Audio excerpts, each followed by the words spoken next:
Presiden-presiden sejak Bung Karno yang darahnya paling merah Jokowi. Jadi presiden bukan karena siapa-siapa, karena memang sudah kehendak Allah.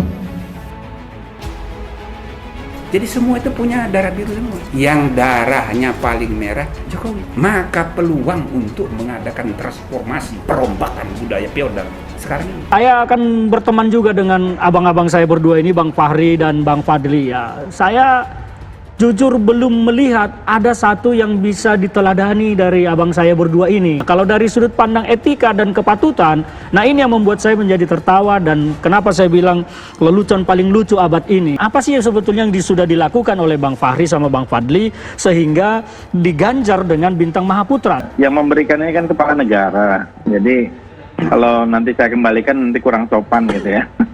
Oleh tim yang memberikan ini. Dan tidak ada, saya kira kritik-kritik saya yang berbau hoax. Pimpinan negara, pemimpin republik memberi sebuah penghargaan jasa, walaupun menurut saya tidak layak. Bung Fajri harusnya meminta maaf terhadap bangsa ini. Karena ini menurut saya aib buat demokrasi, aib juga buat bangsa ini. Terlibat penyebaran hoax Ratna Sarumpait. Terjadi penganiayaan yang luar biasa kepada Mbak Ratna, ya. Kejadiannya ya mungkin kurang lebih semingguan yang lalu, 2 atau 3 orang laki-laki di dalam mobil, Bang, benar. Di parkiran di luar mobil. Mbak Ratna ini adalah ibu yang usianya 70 tahun. Dan ini adalah malu dan aib bangsa kita bahwa ada orang seumur 70 tahun yang menjadi aktivis dan masih mau mengambil resiko berbicara tentang kebenaran dan nalar publik begitu ya, tapi justru hidup dalam ancaman. Saya percaya itu kejadian. Ya, memang dicoba dialihkan sebagai hasil operasi plastik. Saya kenal Ratna udah lama. Dari dulu memang kritis, terbuka, tapi dia belum pernah digebukin. Baru kali ini digebukin. Zaman Soeharto aja dia nggak pernah digebukin. Kalau operasi plastik kan, di sininya benjut. Kalau operasi plastik kiri kanan dong, harus simetris. Iya nggak? Estetika kan? Dan yang kedua, kalau ada dokter plastik hasil operasinya kayak gitu, bangkrut pasti kagak ada kliennya lagi. Kehidupan ekonomi kita yang semakin lama semakin kacau, semakin hancur. Akan hancur Indonesia ini kalau dipimpin oleh Jokowi gitu ya. Pak Jokowi itu orang lemah. Tingkat kriminalisasi terhadap pikiran-pikiran kritis di era Pak Jokowi ini begitu tinggi. Bagaimanapun kerasnya kritik itu harus diterima sebagai wujud kepedulian agar kita bekerja lebih keras lagi.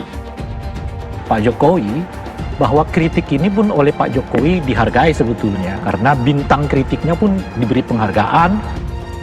Kritik itu penting untuk memperbaiki kebijakan yang ada, tetapi kritik itu harus berbasis data. Beberapa waktu lalu juga bertemu terima di Istana Negara, kemudian berbicara, padahal mereka melakukan kritik dan luar biasa pedasnya. Ya, sebagai seorang pemimpin, sebagai seorang negarawan, sebagai bapak dari orang Indonesia, ya beliau harus menunjukkan ini sebagai bukti generasi baru. Presiden nggak boleh nggak punya data yang benar. Data presiden mesti valid. Baru sehari mengeluarkan data, besoknya dibantah orang. Presiden tidak saja tidak boleh salah, tapi tidak boleh nampak salah. Nggak boleh. Ini ada angry distancing gitu ya. Jadi kemarahannya pun ada berjarak juga gitu untuk dikeluarkan. Untuk melihat apakah yang dilakukan oleh Pak Jokowi ini sebuah kemarahan yang serius atau marah bohongan gitu ya. Dari Nabi Muhammad yang mengatakan ya, kalau bukan diserahkan kepada ahlinya, maka hancurlah ya, tunggulah kehancuran. Makin kempes presiden itu gitu. Juga kayak kita bicara solidaritas, di luar sana orang menganggap kita yang menolong di sini nih adalah orang yang pura-pura memprovokasi. Aku butuh banget. Ahok tuh datang ke sini punya nyali lah gitu.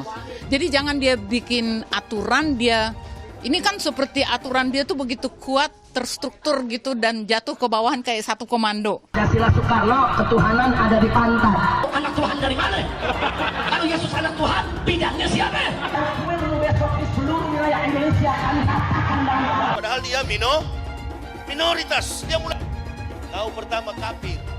Kedua, goblok, kitab Bible Kristen itu bohong. Saya bukan mengatakan Bible Kristen fiksi, Bible Kristen itu palsu. Karena di salib itu ada jin kafir. Karena di salib itu ada jin kafir. Karena di salib itu ada jin kafir. Haleluya. Kemudian na'udzubillah min dzalik. Anda pilih orang kafir, berarti Anda telah menyerahkan urusan umat Islam ke tangan orang kafir. Gus Dur itu buta mata juga buta hati. Jarang, saya belum pernah nengok Cina kerasukan setan. Pernah tak Ahok itu kerasukan setan? Enggak, setannya juga pernah. Karena sesama setan dilarang saling menggoda. Saya nggak pernah mundur untuk kebenaran, keadilan, kejujuran. Dan peri kemanusiaan, gue nggak pernah mundur. Dan gue nggak pernah takut juga sama lu. Siapapun yang rasis, gue akan hadapin. Gue bilang. Karena rasis itu dia berperi kemanusiaan. Kalau saya ditanya dulu kan, kamu nyesel nggak statement kamu di Pulau Seribu sehingga masih masuk penjara? Tidak pernah nyesel. Karena saya mengatakan kebenaran. Hai teman-teman, saya mau memperlihatkan transaksi saya hari ini lakukan trading di eToro. Ini bukti transaksi saya untung $4.500 US, itu sekitar 68 juta rupiah. Semua keuntungan bisa saya dapatkan dengan fasilitas copy trading di eToro. Kalau saya bisa, kalian juga bisa guys. Oke, itu yang mau saya tunjukkan. Like video ini sekarang juga dan gunakan link di kolom deskripsi, maka kalian berhak dapatkan $50 sebagai bonus kalian.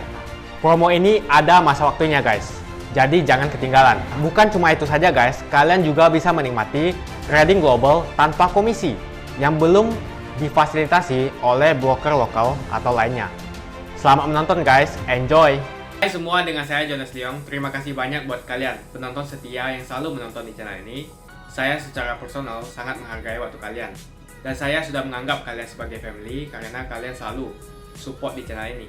Bagi kalian yang selalu menuliskan opini kalian di kolom komen, saya baca komen kalian satu persatu. Saya baca komen kalian untuk mengetahui opini kalian, tanggapan kalian, dan masukan kalian sangat berguna untuk video selanjutnya. Terima kasih banyak buat kalian yang selalu menekan tombol like di awal video. Video seperti ini membutuhkan waktu dan juga research. Dan ini semua gratis untuk kalian, jadi pastikan kalian menekan tombol like-nya supaya saya mengetahui kalian menyukai konten yang saya bagikan. Buat kalian yang ingin mencoba bermain saham, silahkan tekan link di kolom deskripsi. Thank you. Berbeda dalam politik bukan berarti kita ini bermusuhan dalam berbangsa dan bernegara. Ya inilah yang namanya negara demokrasi. Presiden Jokowi adalah hal unik dalam sejarah kekuasaan Indonesia. Ia datang bukan bagian dari oligarki, melainkan dari rakyat jelata, di mana kehadirannya muncul dengan cara yang jenaka. Selain itu, logat Jawanya pun bukan logat Jawa Ningrat Solo, namun gaya gojekan Solo yang cenderung bebas, tapi lucu.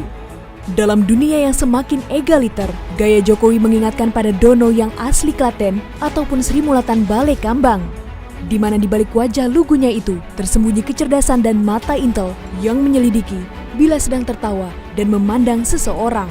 Menurut Guru Besar Hukum Tata Negara Universitas Indonesia, Profesor Jimli Asidik, di antara para presiden Indonesia sebelumnya, Jokowi lah satu-satunya presiden yang berdarah paling merah, bahkan melebihi presiden pertama, yakni Insinyur Soekarno. Presiden-presiden sejak Bung Karno yang darahnya paling merah Jokowi, yang lain tuh agak banyak biru-birunya. SBY ada unsur birunya juga, Habibie sedikit-sedikit ada birunya. Bung Karno, ya biru lah karena dia pendiri republik. Yang darahnya paling merah Jokowi. Maka peluang untuk mengadakan transformasi, perombakan budaya feodal sekarang ini.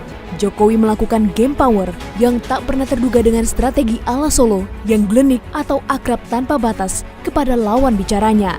Dan dengan caranya itu, harus diakui, Jokowi dianggap paling berhasil dalam menegakkan struktur kekuasaan dan kemenangan politik daripada presiden-presiden sebelumnya setelah kejatuhan Soeharto 1998. Apa yang dilakukan oleh Jokowi merupakan prinsip Bung Karno dalam berkomunikasi. Dalam negosiasi dengan pekerjaannya, Jokowi bisa bersikap tegas, tapi di satu sisi juga bersikap amat sabar. Seperti halnya saat berhadapan dengan para pejabat yang bandel, Jokowi sudah tahu posisi siapa yang berkuasa. Namun berbeda saat berhadapan dengan masyarakat, karena ia paham rakyatlah yang berkuasa dan ia hanya pelaksana. Maka dari itu, ia pun bertindak sebagai seorang bawahan yang sedang memahami apa maunya atasan. Dan tidak dapat dipungkiri, jika Jokowi satu-satunya tokoh politik yang telah mencetak rekor tak terkalahkan di setiap pertandingan pemilu, mulai dari menjabat sebagai wali kota hingga menjadi orang nomor 1 di Indonesia. Jadi presiden bukan karena siapa-siapa, karena memang sudah kehendak Allah. Penghargaan Bintang Mahaputra Nararya kepada Fadlizon dan Fahri Hamzah telah menimbulkan perdebatan keras di kalangan publik. Sebab keduanya dikenal sebagai tokoh yang selama ini kerap mengkritisi kebijakan Presiden Joko Widodo. Dalam hal ini, Dewan Gelar Tanda Jasa Kehormatan Sekretaris Militer Presiden Suharyanto melalui keterangan tertulisnya menjelaskan capaian serta prestasi seseorang dalam jabatannya menjadi alasan utama penghargaan tersebut. Adapun capaian yang dimaksud berkaitan dengan posisi keduanya sebagai wakil rakyat di DPR, sehingga dinilai layak mendapatkan penghargaan tanda jasa tersebut. Menurut Undang-Undang Nomor 20 Tahun 2009, Bintang Mahaputra Nararya merupakan penghargaan sipil tahunan yang diberikan negara kepada orang yang dianggap berjasa. Tenaga ahli utama kantor staf Presiden, Ali Muhtar Ngabalin mengatakan, jika pemberian penghargaan ini merupakan salah satu langkah nyata Presiden Jokowi untuk mengakhiri adanya dendam politik, sehingga di tahun 2024 sudah tidak ada lagi permainan politik identitas yang dapat mencederai orang dan demokrasi. Dan ini adalah fakta Presiden Jokowi memulai sesuatu yang di 2024 lagi tidak ada politik-politik dendam, politik identitas yang mencederai orang dalam hal demokrasi dan politik di tanah air. Pengamat politik Ray Rangkuti mengatakan, dalam penghargaan Bintang Mahaputra Nararya yang akan diberikan pada Fadlizon dan Fahri Hamzah ini tersirat suatu makna. Menurutnya, makna tersebut ingin mengatakan jika kedua tokoh tersebut tidak memiliki prestasi yang istimewa, khususnya di bidang politik. Tapi pada saat yang bersamaan, Pak Jokowi mau mengatakan nggak ada prestasi yang luar biasa sebetulnya gitu. Nah oleh karena itu jangan dikasih Adi Pradana, dikasih juga lah Naraya, kan kira-kira gitu. Nah tetapi ada yang positif yang bisa kita ambil dari sini. Apa yang positifnya itu? Nah mereka yang begitu demen mengkriminalisasi orang-orang yang kritis terhadap Pak Jokowi, pokoknya belajar dari peristiwa ini gitu. Ray juga mengatakan makna lain dari pemberian penghargaan tersebut, yakni untuk menghargai para pengkritik, serta peringatan untuk para pendukung pemerintah agar bisa menerima setiap kritik dari pihak yang berseberangan. Tingkat kriminalisasi terhadap pikiran-pikiran kritis di era Pak Jokowi ini begitu tinggi. Nah ini mestinya ya semacam pelajaran juga kepada para pendukung lah secara umum ya, bahwa kritik ini pun oleh Pak Jokowi dihargai sebetulnya, karena bintang kritiknya pun diberi penghargaan. Dalam acara sidang tahunan MPR RI 2019, dalam pidato kenegaraannya mengatakan agar semua lembaga tidak alergi terhadap kritik. Bagaimanapun kerasnya kritik itu harus diterima sebagai wujud kepedulian agar semua bekerja lebih keras lagi demi memenuhi harapan rakyat. Kita tidak boleh alergi terhadap kritik. Bagaimanapun kerasnya kritik itu harus diterima sebagai wujud kepedulian agar kita bekerja lebih keras lagi memenuhi harapan-harapan rakyat. Dalam pemberian penghargaan kepada tokoh yang selama ini dikenal sebagai tukang kritik pemerintahan, telah membuktikan jika Presiden Joko Widodo tidaklah anti kritik. Bahkan sebaliknya, hal itu justru menunjukkan jika Presiden Jokowi merupakan negarawan berjiwa besar yang mampu menerima resiko apapun sebagai seorang pemimpin. Ini bukan berarti kita ini bermusuhan dalam berbangsa dan bernegara. Ya inilah yang namanya negara demokrasi. Saya melihatnya dari 3 sudut pandang ya. Yang pertama itu dari sudut pandang etika dan kepatutan, yang kedua dari sudut pandang politik, dan ketiga dari sudut pandang aturan. Dari sudut pandang aturan memang aturannya ada meskipun tidak ada kewajiban dan keharusan bagi pemerintah untuk memberikan itu. Dari sisi politik mungkin saja memang seperti yang menjadi perbincangan bahwa ada tujuan terselubung dari pemerintah atau Pak Jokowi secara politik mungkin saja, tetapi bisa juga tidak. Nah itu dari sudut pandang politik. Nah kalau dari sudut pandang etika dan kepatutan, nah ini yang membuat saya menjadi tertawa, dan kenapa saya bilang lelucon paling lucu abad ini, karena saya akan berteman juga dengan abang-abang saya berdua ini, Bang Fahri dan Bang Fadli ya. Saya jujur belum melihat ada satu yang bisa diteladani dari abang saya berdua ini untuk karena memang kalau bicara undang-undangnya kan syaratnya di situ. Saya anggap ini sangat lucu. Yang lucu justru yang melakukan evaluasi menyetujui Bang Fahri dan Bang Fadli ini mendapat bintang jasa. Dan yang kedua, lucunya juga Bang Fahri dan Bang Fadli Zon ini merasa layak menerima dan tidak melakukan penolakan. Kalau saya mungkin dalam posisi itu belum melakukan apa-apa untuk bangsa ini, belum berbuat untuk negara ini, saya akan menolak. Gaji oleh negara selama ini, penelitian dari Formapi 2014-2019 ini kan DPR terburuk, ya kan? Jadi kalau alasannya hanya mereka sebagai mantan pimpinan dewan, ya makanya seperti statement saya bahwa ini hanya melanjutkan tradisi, tetapi tidak ada value atau nilai lebih, nilai tambah daripada abang berdua ini sehingga layak menerima bintang Mahaputra. Ini bintang Maha loh. Maha ini kalau kita sematkan dalam kata putra luar biasa. Maha ini sering kita gunakan hanya kepada Tuhan Allah yang Maha Pencipta.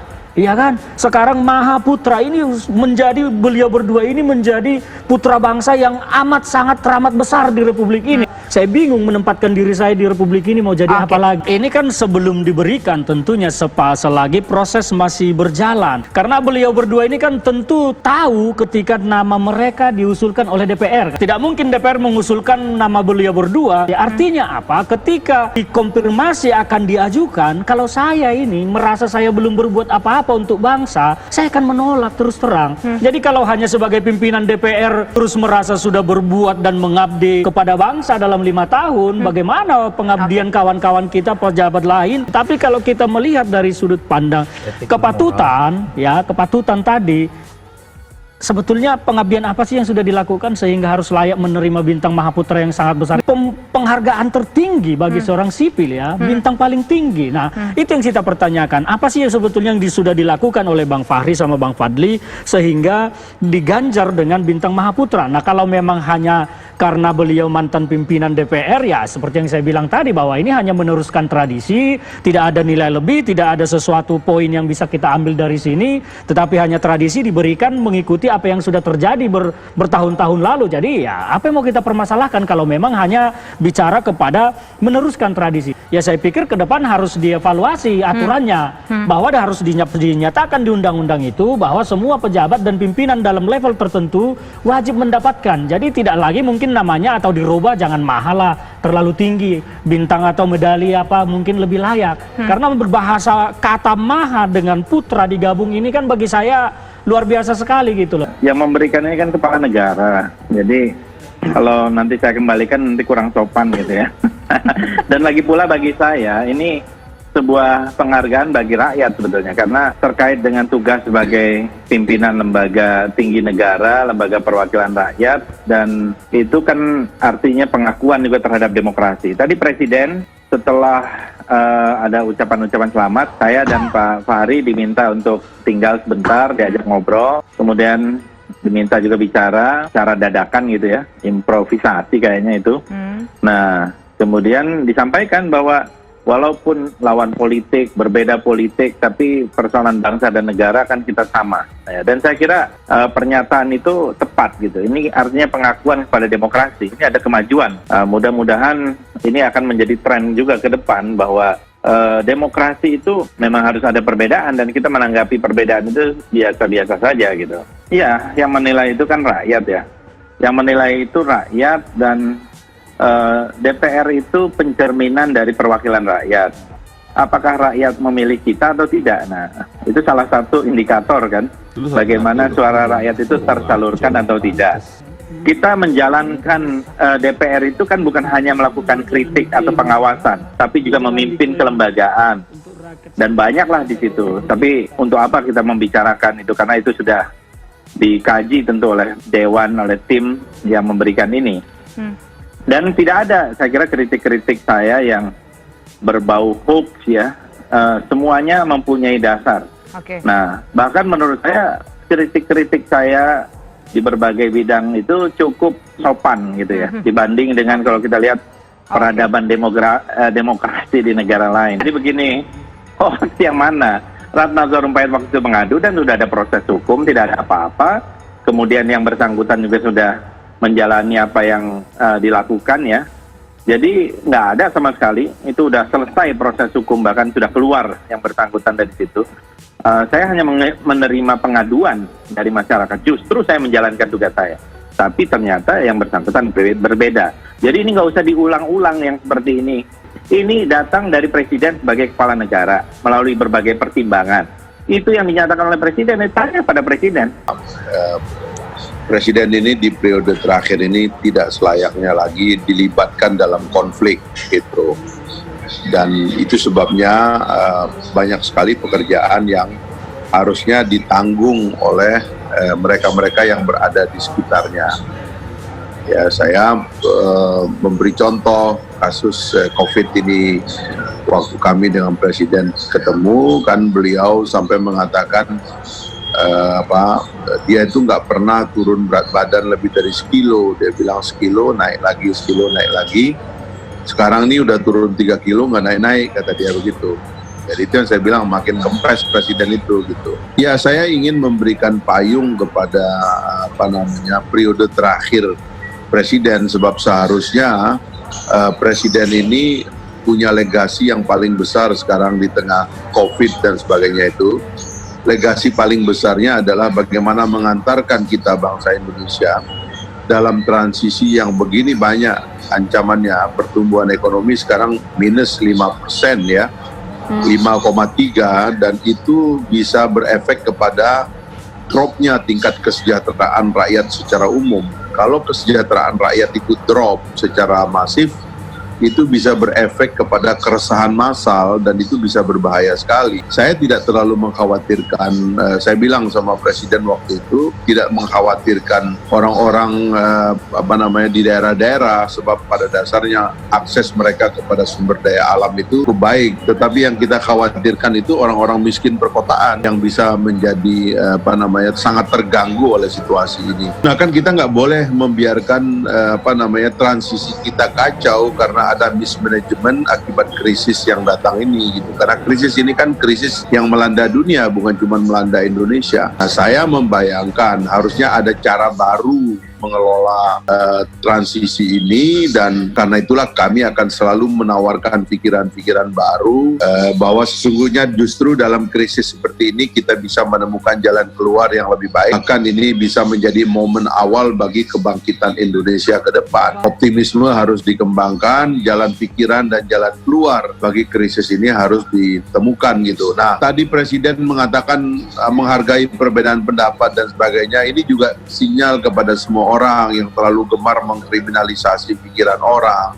Tolong hentikanlah itu. Ya, Presidennya terbuka, katanya mau menerima kritik ya. Ya, karena memang krisis ini memerlukan pikiran-pikiran yang lebih bebas dan terbuka, karena kita lagi memerlukan jalan keluar. Ya, banyak yang disampaikan yang mengesankan kepada saya, memang Presiden memerlukan semacam metode kelola pemerintahan yang lebih baik, dan itu kan juga memerlukan pandaian orang-orang di sekitarnya gitu. Karena kalau kita menyalahkan Presiden, masalahnya kan Presidennya sudah terpilih, sudah dilantik secara resmi. Bicara oposisi sudah nggak ada. Pak Prabowo-nya sudah jadi menteri. Jadi pada dasarnya kan ini kan kabinet sudah bersatu. Karena itulah menurut saya, kenapa Presiden ini mesti diseret dalam konflik? Kenapa bukan Presiden diseret dalam momen-momen persatuan untuk mengumpulkan sebanyak mungkin inisiatif dan energi besar yang ada dalam tubuh bangsa kita ini untuk kita keluar dari krisis gitu.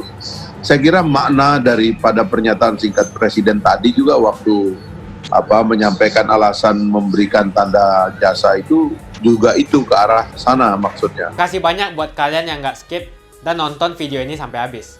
Saya secara personal sangat menghargai waktu kalian. Makasih banyak buat kalian yang sudah tekan tombol subscribe, dan makasih banyak buat kalian yang sudah tekan tombol loncengnya. Jangan lupa bagikan informasi ini ke teman atau family Anda. Mungkin teman atau family Anda membutuhkan investasi ini. Oke guys, sekian dulu dari saya. Jangan lupa follow Instagram saya di @johannesleongofficial untuk kata-kata motivasi setiap harinya. Bagi kalian yang termotivasi nonton video ini, ayo like video ini dan subscribe di channel ini. Dan buat kalian yang sudah subscribe di channel ini, jangan lupa tekan tombol loncengnya supaya kalian mendapatkan notifikasi setiap kali saya upload video. Saya menggunakan eToro untuk melakukan investasi. eToro merupakan broker multi aset di mana Anda dapat berinvestasi pada pasar keuangan global. seperti di saham, komoditas, forex, cryptocurrency, atau di ETF. eToro juga dikenal dengan social trading platform, di mana Anda bisa mengcopy transaksi dari trader profesional, sehingga cocok sekali bagi Anda yang sibuk atau tidak memiliki keahlian untuk trading atau berinvestasi sendiri. Misalnya Dave menggunakan eToro untuk menduplikasi aktivitas trading Steve. Jika Steve untung, maka Dave juga untung. Mau untung seperti Steve? Gunakan copy trade hanya di eToro. Pastikan gunakan link di kolom deskripsi untuk mendapatkan bonus. eToro adalah broker aman dan terregulasi di dunia. Kalian bisa trading saham, forex, cryptocurrency, komoditas, dan lainnya. eToro adalah one-stop shopping, tidak seperti broker lainnya. Dengan eToro hanya modal $200 atau 3 juta rupiah saja, kalian sudah bisa trading secara internasional. eToro adalah broker pertama di Asia yang memfasilitasi trading saham di Amerika 100% tanpa komisi atau manajemen fee, dan juga kalian bisa melakukan unlimited trading. eToro juga memfasilitasi pembelian fractional share dan juga tidak ada subscription bulanan yang ada di broker lain. eToro juga mempunyai flexible leverage, atau kalian bisa mengatur leverage untuk trading dari 1 kali sampai dengan 400 kali. Untuk penggunaan aplikasi di handphone disupport oleh semua internet provider. Pastikan kalian registrasi menggunakan link di kolom deskripsi untuk mendapatkan bonus saat registrasi. Setelah registrasi, download apps eToro menggunakan Google Play atau App Store di handphone kalian. Untuk mengakses website eToro tanpa VPN, silakan tekan link di kolom deskripsi. Dengan fasilitas fractional share, kalian bisa membeli saham Google, Facebook, Amazon hanya dengan $50 saja atau 700.000. Jadi siapa bilang beli saham internasional membutuhkan modal fantastis. Coba juga fasilitas copy trading, sangat cocok untuk pemula. Dengan copy trading, ketika trader profesional untung, maka kalian otomatis akan mendapatkan keuntungan juga. Dan di eToro menggunakan fasilitas copy trading, tidak ada manajemen fee sama sekali. Untuk tutorial dan fasilitas eToro, bisa langsung cek di kolom deskripsi. Untuk menanyakan tentang registrasi di platform eToro, kalian juga bisa menghubungi customer support eToro berbahasa Indonesia di kolom deskripsi. Pastikan kalian registrasi menggunakan link di kolom deskripsi untuk mendapatkan bonus. Kalian masih nonton? Johannes Leong akan bagikan banyak sekali hadiah. Ada banyak sekali iPhone, aku siap bagikan dan setiap hari akan ada pemenangnya. Aku mau sebanyak mungkin kalian dapatkan hadiah ini. Caranya cuma satu aja, kalian tinggal melakukan 2 kali klik. Klik yang pertama adalah kalian tinggal klik di tombol subscribe Johannes Leong di kanan bawah. Klik yang kedua adalah klik follow di Instagram aku Johannes Leong Official. Jadi kalau kamu dapat hadiah dari aku akan DM kamu langsung pakai akun aku.